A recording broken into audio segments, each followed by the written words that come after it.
Hola, hola, muy bien, continuamos con estos talleres, este taller que se llama Panorama Bíblico. Tenemos la intención para todos los amigos, sobre todo para nuestra iglesia de aquí de Mendoza, de Paraguay también, de instruirnos un poco más en la palabra del Señor. Estamos viendo estas historias bíblicas del comienzo, del antiguo pacto, como le dijimos, como le llamamos desde el principio. Estamos viendo esta historia donde el pueblo de Israel sale de Egipto. Así quedamos en la última entrega de este material. Y bueno, ellos tienen que cruzar el Mar Rojo. Y ahí comienza una nueva historia. Esta es la historia del desierto. En este capítulo vamos a dedicarnos a hablar un poco del desierto. Vamos a profundizar un poco más en las Escrituras y a aprender un poco más acerca de lo que ocurrió realmente en el desierto, ¿sí? El desierto del Sinaí es un desierto temible por la cantidad de desierto que hay, un mar de arena y de piedras montañosas, de zona montañosa, etc. Y uno lo puede ver por Google Maps y realmente uno podría pensar cómo es que sobrevive la gente ahí. Pero hasta el día de hoy hay comunidades, hay pequeñas ciudades, monasterios y lugares cerca del monte Sinaí. Es decir, que la gente se las arregla para vivir. Pero el pueblo de Dios en aquel tiempo no pudo vivir de otra manera más que por la gracia de Dios, ¿sí? Salió el pueblo de Israel desde el mar, cruzando el Mar Rojo, un milagro formidable. Cruzaron en seco, detalles que dice la palabra del Señor, y comenzaron a caminar hacia la tierra prometida. Pero es curioso que no fueron en línea recta hacia la tierra prometida, ¿sí? Sino que más bien se fueron hacia el sur de ese vasto desierto. Quiero quizás compartirte algunos detalles para vos que te gusta leer las Escrituras, algunos detalles de esta travesía. ¿Sí? Todos estaban sanos, tomaron la Santa Cena, hubo gente que quizás estaba enferma pero se sanó esa noche, ahí hubo milagros, ahí hubo algo maravilloso, todos estaban sanos, caminaron.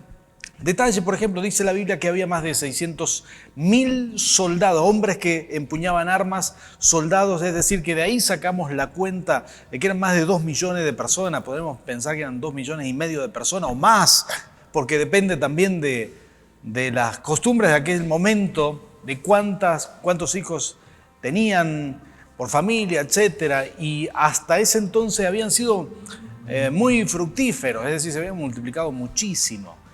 Y hubo una gran multiplicación en esos 420 años de cautividad, y desde ahí, cruzando el Mar Rojo, comienza una nueva etapa. Más de 2 millones de personas seguramente caminando hacia el desierto. Y como te dijimos recién, van hacia el sur. Y si podemos ver un mapa en pantalla y nuestros productores nos ayudan ahí, podemos ver en Google Maps cómo cruzan lo que hoy es esta zona, es el canal de Suez, lo cruzan aproximadamente a esta altura y en vez de ir en línea recta, podrán ver hoy hay carreteras, incluso hay rutas, esto pertenece a Egipto, uno podría ir en ruta hacia Israel, pero en vez de ir en esta dirección, ellos se vuelven hacia el sur y ahí empiezan a ocurrir algunas cosas, volvemos aquí. Y empiezan a ocurrir algunas cosas. Dios empieza a tratarlos con un cariño asombroso. El pueblo se quejaba. Ustedes recuerdan estos textos de la Biblia. Dice que el pueblo se quejaba. Mejor hubiera sido morir en Egipto. Nos morimos de hambre. No tenían qué tomar. Entonces la primera vez encuentran un poco de agua y era amarga. Pero ponen una madera, ponen símbolo de la cruz de Cristo, ¿no? Ponen un pedazo ponen un poste, una madera ahí, y esa agua se convierte en dulce y todos pueden beber, a pesar que se habían quejado.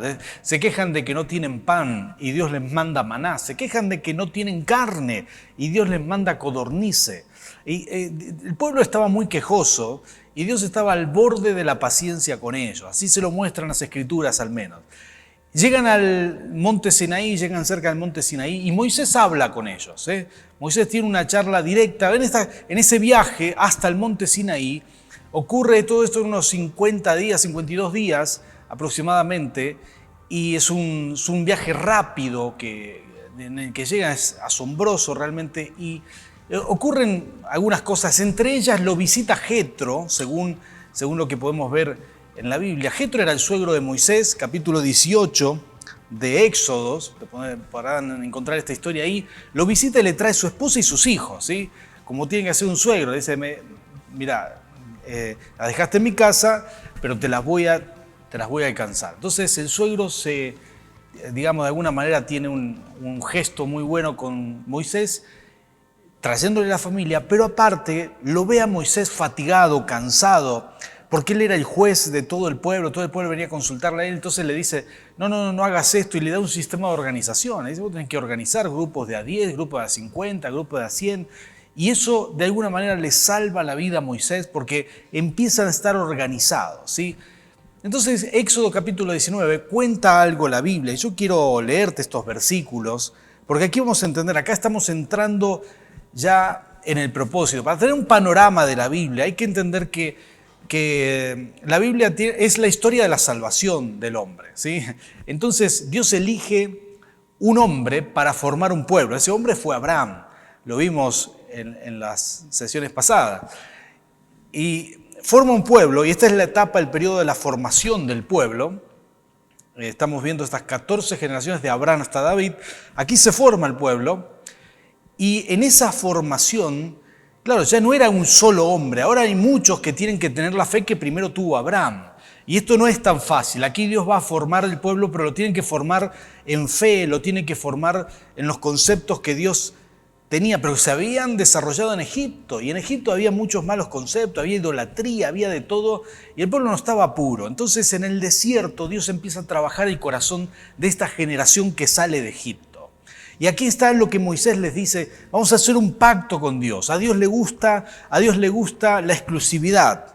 Dios quiere que lo sirvamos. Él nos liberó de Egipto y este es el primer concepto. El pueblo empieza a entender cuál era el propósito, cuál era la idea de Dios y el por qué Dios los saca de Egipto. Entonces estas son las palabras, vamos a leer Éxodo capítulo 19, versículo 3, dice, Moisés subió al monte y el Señor le dijo, diles todo esto a los israelitas, los descendientes de Jacob.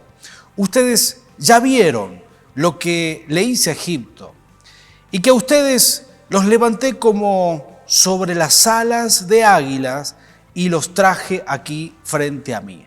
Ahora, si en verdad ustedes me obedecen y cumplen mi pacto, se convertirán en mi propiedad preferida entre todos los pueblos, porque todo el mundo me pertenece. Ustedes serán un reino de sacerdotes, una nación santa. Eso es lo que le dirás a los israelitas. Moisés reunió a los ancianos líderes y les dijo todo lo que el Señor le había ordenado. Todo el pueblo respondió al mismo tiempo, vamos a hacer todo lo que el Señor dijo. Aquí está quizás la esencia de lo que vamos a ver en el desierto, en toda esta etapa.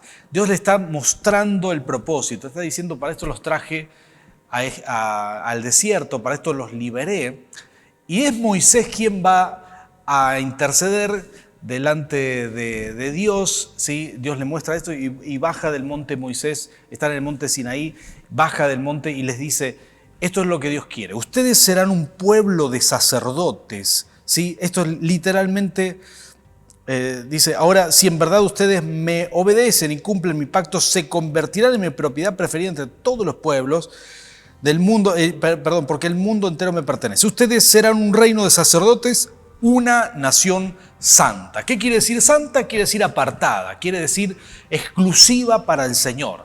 Este era el propósito divino, esto es lo que Dios quería y esto es lo que debía cumplirse. Ellos prometen delante de Moisés que iban a ser fieles a Dios, lo prometen. Esto es capítulo 19 de Éxodo y uno dice, están en la gloria, están en el momento más sublime, qué bueno, el pueblo abrazó un pacto y ahora de aquí en adelante todo será color de rosas porque es todo maravillas con el Señor. Pero resulta que el pueblo no era tan fiel.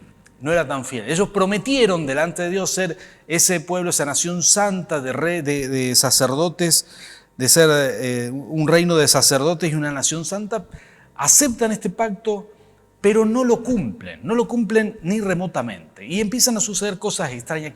Aquí suceden suceden cosas muy extrañas. Dios lo llama otra vez al monte de Sión, al monte Horeb, lo hace subir a Moisés, y Moisés sube, y mientras Moisés está arriba, Dios le hace preparar antes de subir unas tablas, y él iba a escribir en esas tablas de ambos lados los 10 mandamientos. Es la entrega de la ley. Ellos iban a tener una ley, es decir, que el propósito era que sean una nación santa y se iban a regir con una ley. Cuando Moisés está bajando, Dios le advierte: tenés que bajar rápido porque algo está pasando en el campamento. Y Moisés viene con las tablas bajando del monte de Sión y se encuentra que sucede algo abajo, algo que sorprende a todos. Todos los que leemos las Escrituras, uno las lee por primera vez, dice: ¿cómo es posible? Unos capítulos antes está el pueblo del Señor prometiéndole fidelidad, ser una nación santa, una nación apartada, ser un pueblo, un reino de sacerdotes.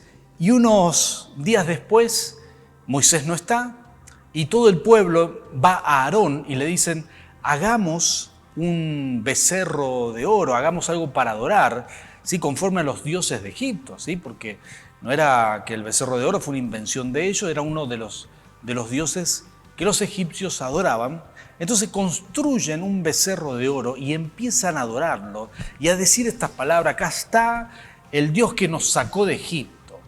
Esto es una abominación, una cosa. Supongo que habrá gente ahí que reaccionaba, pero no se animaba a decir nada. Pero cuando llega Moisés y baja con las tablas, él se enfurece tanto, él rompe las tablas, porque pensó que Dios no les iba a perdonar esto. Es posiblemente lo que él pensó. Él dijo: esto no va más, no tiene ningún sentido la ley, aquí Dios nos va a fulminar a todos. Por las dudas, él tomó acciones muy trágicas. Ustedes van a ver que muere mucha gente. Los levitas, Moisés le pide a los levitas que maten a todos aquellos que querían ser idólatras, que querían seguir a los dioses paganos. Van a ver cómo Moisés destruye ese becerro de oro. Un solo becerro bastó para destruir la espiritualidad de Israel. Y Aarón, que tiene una incompetencia como líder, se excusa delante de Moisés diciéndole que el pueblo no me pedía esto, ¿no? Es impresionante la reacción de Aarón, porque no era un líder que se paraba firme, que acompañaba a Moisés en esto, que tenía un pacto con Dios, sino que él hizo lo que la gente esperaba que hiciera. Le construyó, le dijo: bueno, si quieren un Dios, les voy a hacer un Dios, y denme todos los aretes de sus esposas y traigo, lo vamos a fundir. Y él dice en la excusa que da: salió esto, como si nadie lo hubiera planificado, y eso fue mentira, es un pecado, no es que salió. Era uno de los dioses de Egipto, lo tallaron conforme a lo que ellos adoraban antes del otro lado del Mar Rojo. Esta es una historia tremenda, ¿no? Porque nos sorprende cómo el pueblo de Dios peca. Pero acá suceden cosas muy interesantes. Les es entregada la ley, pero en esta primera entrega de la ley, todo sale mal, todo sale horriblemente mal. Pero bueno, la buena noticia es que no queda todo ahí, sino que Dios le dice: bueno, subí otra vez al monte, después de todo este desajuste, subí otra vez al monte Horeb. Moisés vuelve a subir. Y aquí está la situación siguiente, ¿no? Dios le dice a Moisés, le dice: vuelve a tallar unas tablas de piedra y subí al monte y te voy a escribir otra vez todo esto que destruiste antes. Así que Moisés sube. La primera vez Moisés se había demorado mucho y esa fue la excusa. El pueblo le dijo a Aarón: Moisés se demora mucho, no sabemos si no se murió allá arriba, algo le pasó. Y con esa excusa, a falta de liderazgo, surgió la idolatría. A falta de liderazgo local, los que quedaron abajo, surgió la idolatría. Pero esta vez se había apagado el fuego de la idolatría y Moisés vuelve a subir al monte Horeb, vuelve a subir a Sión, al monte Sinaí, dije Sión, monte Sinaí, y ahí Dios le vuelve a dar las tablas. Pero acá hay una gran diferencia.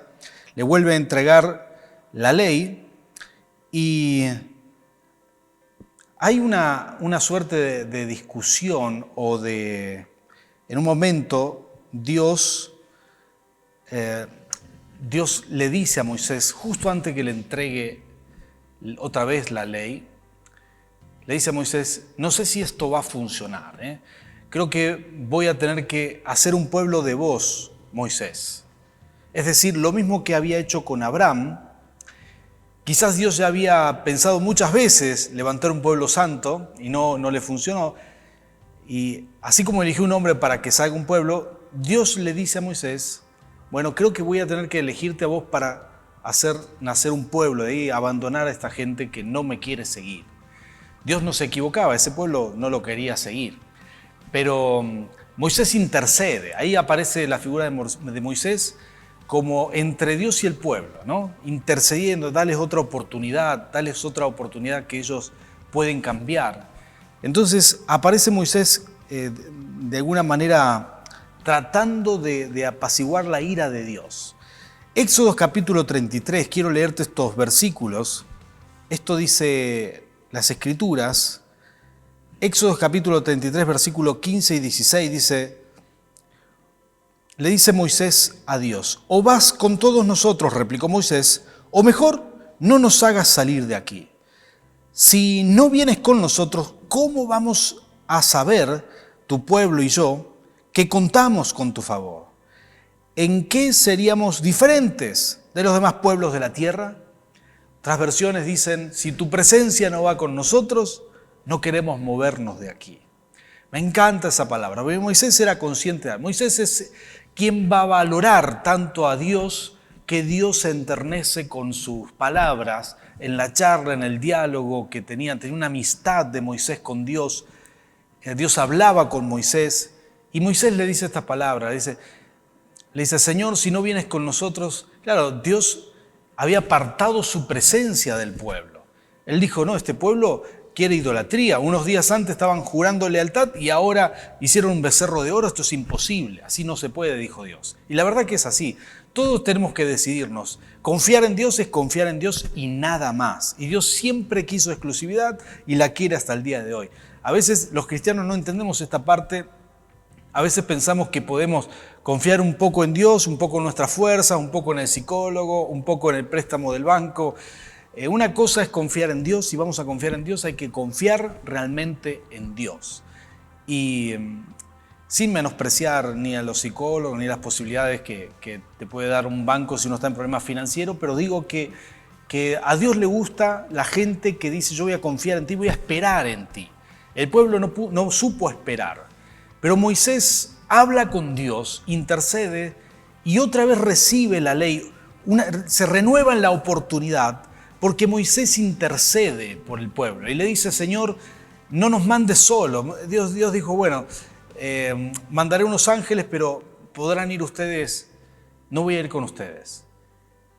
Y Moisés le dice, Señor, si no vienes con nosotros, si tu presencia no va con nosotros, mejor nos quedamos aquí, ¿no? Es tremenda las palabras de Moisés, pues son muy agradables a los oídos del Señor y hace que el Señor cambie de parecer y se encamina nuevamente el pueblo de Dios, ahí recibe la ley y se encamina hacia la tierra prometida. Pero déjame decirte algo más, esto es Éxodo capítulo 34, versículo 12 al 16. Voy a leerte estos versículos, son claves, son importantes, seleccionamos algunos. Imagínense todo el Pentateuco, hay mucho para leer. Ellos están un año alrededor del monte Horeb, ahí se escribe el libro de Levítico, se aclaran todas las leyes, pero Dios le da otra vez el pacto, le da otra vez la ley, les da las tablas por segunda vez. Habían construido el arca, habían diseñado el arca, también es la primera vez que aparece alguien lleno del Espíritu. Atención con esto, el Espíritu Santo aparece aquí en el libro de Éxodos, sobre la vida de una persona que es esa persona que va a construir el arca, ¿sí? Y dice esto, Éxodo 34, versículo 12 al 16, ten mucho cuidado de no hacer ningún pacto con los habitantes de la tierra que vas a ocupar. Ahí Dios los está encaminando hacia la tierra prometida. Y dice, pues de lo contrario serán para ti una trampa. Derriba sus altares y haz pedazos sus piedras sagradas y sus imágenes de la diosa Acera. No adores a otros dioses, porque el Señor es muy celoso. Su nombre es Dios celoso. No hagas ningún pacto con los habitantes de esta tierra porque se prostituyen por ir tras sus dioses, y cuando les ofrecen sacrificios a esos dioses, te invitarán a participar de ellos. Y si casas a tu hijo con una de sus mujeres, cuando ella se prostituya por ir tras sus dioses, inducirá a tu hijo a hacer lo mismo. Las instrucciones de Dios fueron muy claras. Le dijo, está bien, les voy a dar la ley, pero presten atención a esto. El pecado que cometieron en Egipto no se puede otra vez repetir acá. Tienen que alejarse de los dioses. A partir de este momento, el pueblo de Israel empieza a luchar con la idolatría. De hecho, la idolatría es lo que termina destruyendo, si nos adelantamos en la historia, destruye el reino de Israel, ¿no? Es la idolatría. Recién van a aprender esta lección en la cautividad, que es tan importante, la cautividad babilónica para ellos. Es un trato de Dios especial. Pero siempre hay lucha con la idolatría. Y Dios les advierte desde el principio, esta es la base, aquí se asientan las bases. En el desierto Dios los llevó a trabajar, digamos, las bases. Y esto no sucede en nuestra vida personal. Muchas veces en nuestros desiertos personales, de hecho el apóstol Pablo se convierte en Damasco, pero se va al desierto, se va al Arabá, algunos sugieren 3 años a meditar, a hablar con Dios, a recibir palabra del Señor, porque en el desierto es donde Dios trabaja contigo, en el desierto es donde Dios te pone las bases, en el desierto es donde podemos hacer esas elecciones, como la que hizo Moisés, que él dijo, Señor, si tu presencia no va con nosotros, no iremos a ningún lado. Hasta aquí llegamos con esta entrega por el día de hoy. El pueblo de Israel se encamina aquí hasta Cades Barnea y seguimos la siguiente entrega. Esperamos que esto sea de bendición para tu vida y que te anime a leer las Escrituras, que este es el fin de nutrirnos a través del Espíritu Santo con la lectura de las Escrituras. Que Dios te bendiga.